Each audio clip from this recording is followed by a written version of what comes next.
Hey, welcome to Jackie's Larry Corner. I am Jackie, and I keep saying this is a video series that I want to start, but I never do it. And I mentioned in my last update video that I was thinking about doing an amateur character look discussion or analysis of the character of Quentin Coldwater from the Magicians series or trilogy.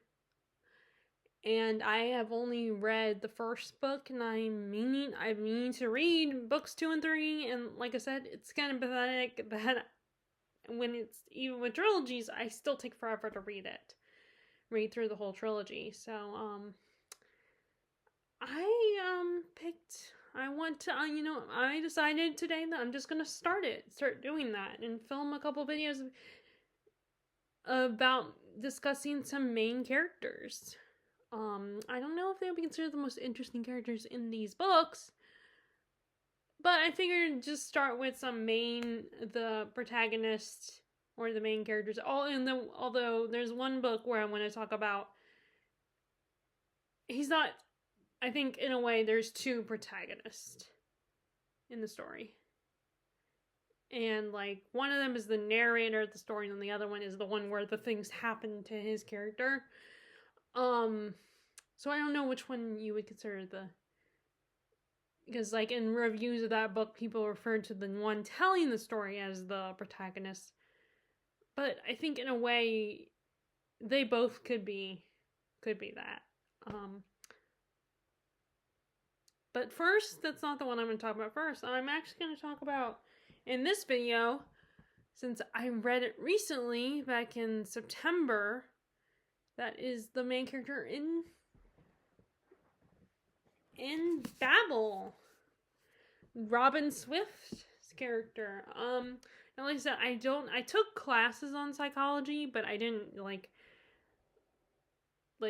I took a class in high school and college on psychology, but I'm not an expert. I don't actually study psychology, so that's why I refer to this as amateur, because I don't study the stuff. It's just kind of my thoughts on the characters. So, the main character in this is Robin Swift. He is originally from China, particularly, I can't remember what part of China. I'm trying to Canton. Sorry, from Canton.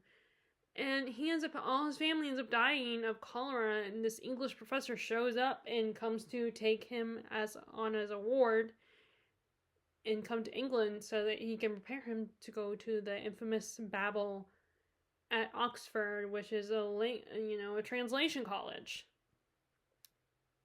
So it's very interesting because you have Robin is a very sweet, kind person, a very soft-hearted person who is afraid to stand up for himself oftentimes. I feel like he lost his whole family, and the only family he had, he lost his whole family, and then you have this man shows up and is like, I'm gonna give you this secure life where you'll get the best education, have clothes and food, you'll have all the shelter, you won't live this shitty life here in Canton.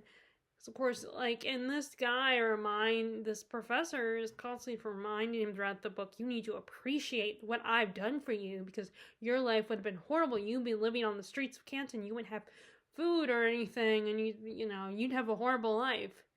And you must appreciate that. And as I said in my review of this book, the professor reminds me, or it was either in my review or one of my updates on the book, that the professor reminds me a lot of Aunt Norris in Mansfield Park, where this person is constantly trying to remind this child, that you should appreciate, you should be more grateful. And in both cases, and as I said the last time I mentioned that in both cases, both Robin's character and Fanny's character from Mansfield Park are both very appreciative and very grateful. So it's like you're telling them what they already know. And which made me hate those characters, the way they treat the way the professor treats Robin. And he's a character that I got really, like, I felt bad for him, but I also got frustrated because I wanted him to stand up to the professor. But I imagine it's not very easy because that man was manipulative, he was abusive, you know. I mean, he only hit Robin once, but he had quite a temper and you find out that he has a more of an important relationship and connection to Robin than Robin realized. He figures it out later. Like, and this man is very incapable of love. He doesn't care about, he could never love Robin. He just sees him as a pawn, as another little puppet. He can turn into one of his students, you know, one of his, to represent him, to make him look good. And you find out that he had another student, another ward before Robin, who, you know, was also from China. And this kid could not do what Robin could do because he took the boy when he was just a baby. So you learn that it hadn't been long enough for him. He hadn't lived in China long enough to remember the language and to live the language. Like, Robin was a kid, so he knew his own language, the language of his birth home, so he could easily translate and be able to communicate in his birth language. Although the irony of that is that at the same time, I feel like the professor and everyone else at Babel wanted him and the other students to forget where they came from, to forget their birthplace and see Oxford as their home, see England as their home.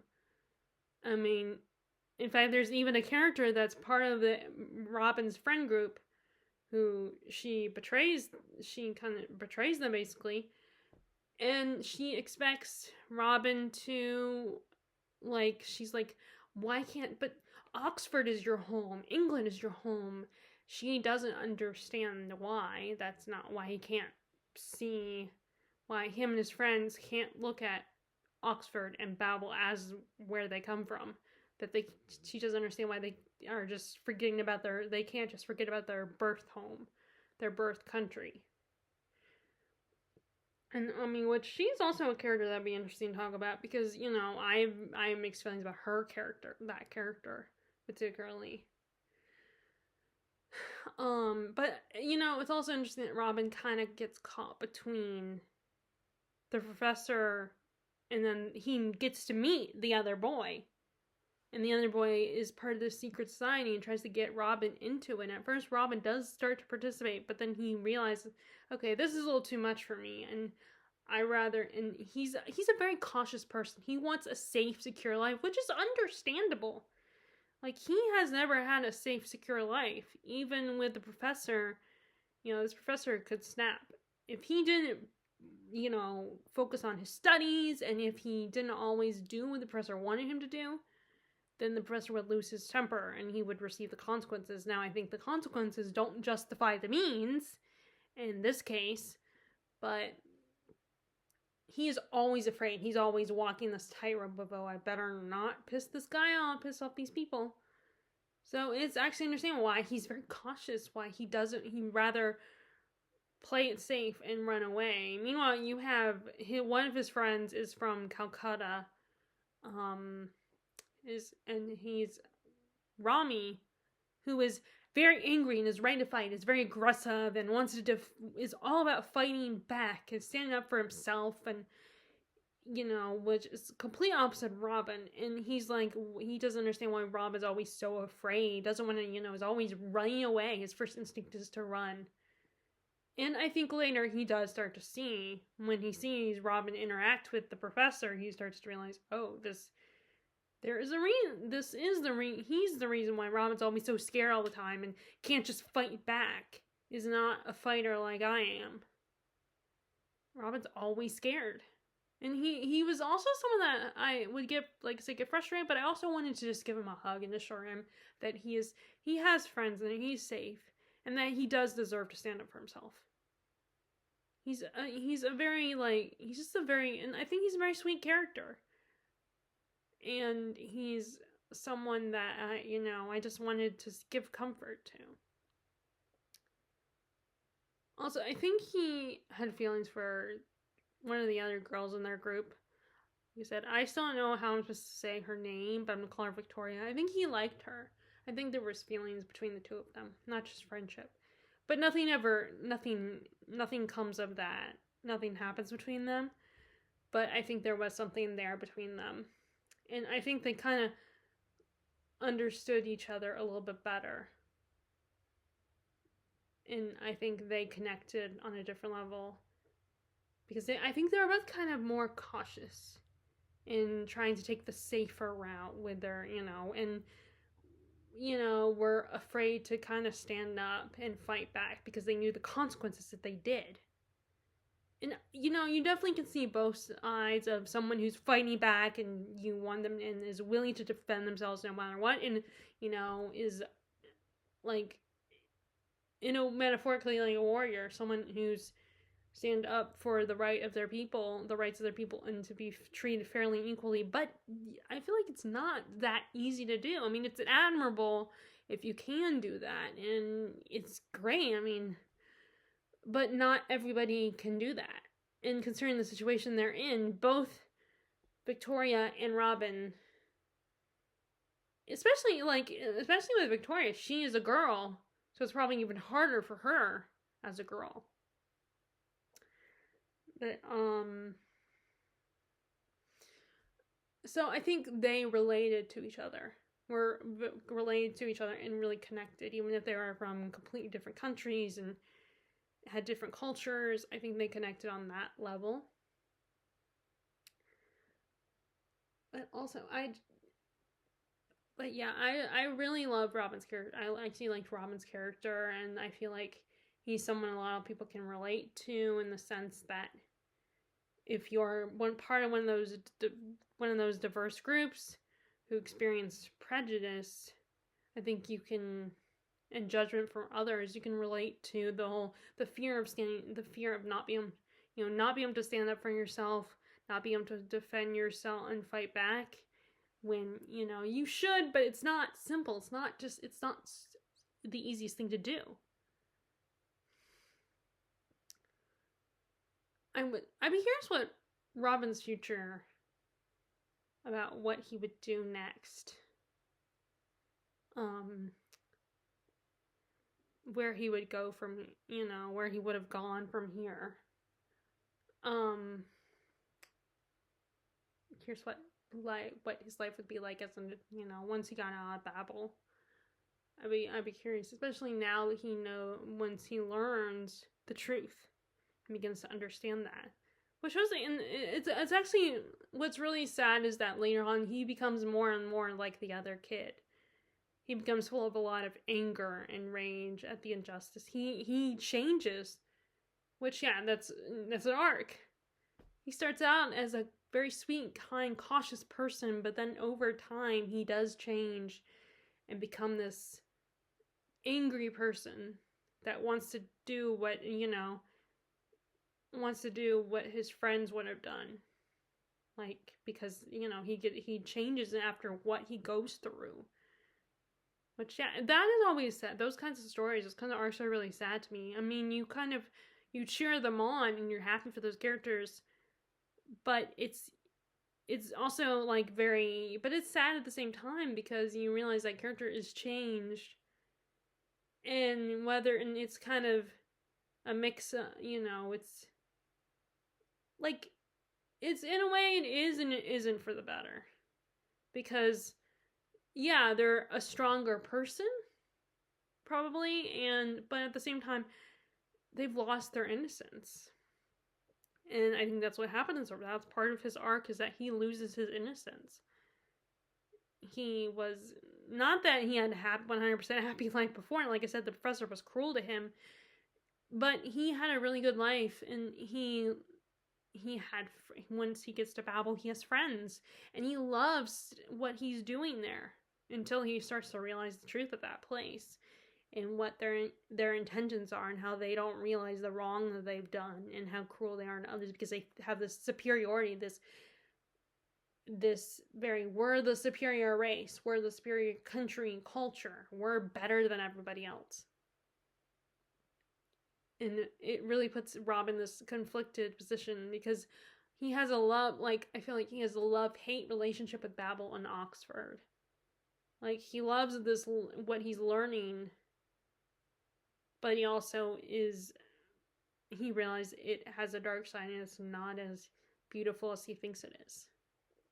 And this whole experience really changes him. And like I said, it's debatable for the better or worse, because for both better and worse. Because, like, he's lost his innocence, and he's full of anger and becomes hard-hearted person. And it makes it really very sad that he's not the same person he was. You kind of miss the person that he was. But I think this is definitely, like I said at the time, this is definitely an important read. And let's see. I actually kind of attempted to do some crap. Let me go back for a second. See if there's any.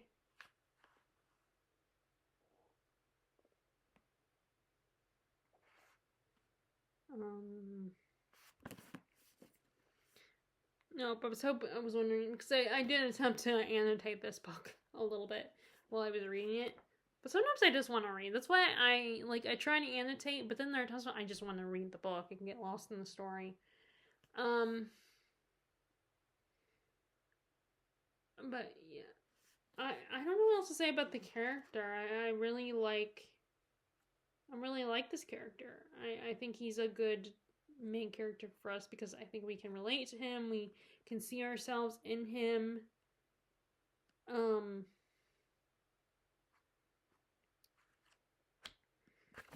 his story is very sad. His story, what happens to this young man, this young boy who is just trying to, like, what happens to all of them is very sad, actually. And it's a heartbreaking, but it is such a good story. So those are my thoughts on Robin Swift. I know it's not a super long video, but I'm just kind of starting it out, this series of videos. I didn't take any notes. I just randomly decided to film this before because I think I need to just film it and stop hesitating, just like how with what happened with where I just filmed the video on Kate Morton, the author. But yeah, so I hope you liked what I had to say. I hope you found what I had to say interesting about this character, and I don't know if these videos are gonna do well, but this is something I just wanted to try out.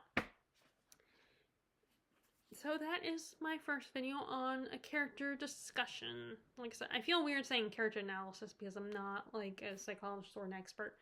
So I'm just going to call it a character discussion, my character discussion videos. And I hope you are, as always, I hope you're enjoying your reading, and I will talk to you all later. Alright, bye!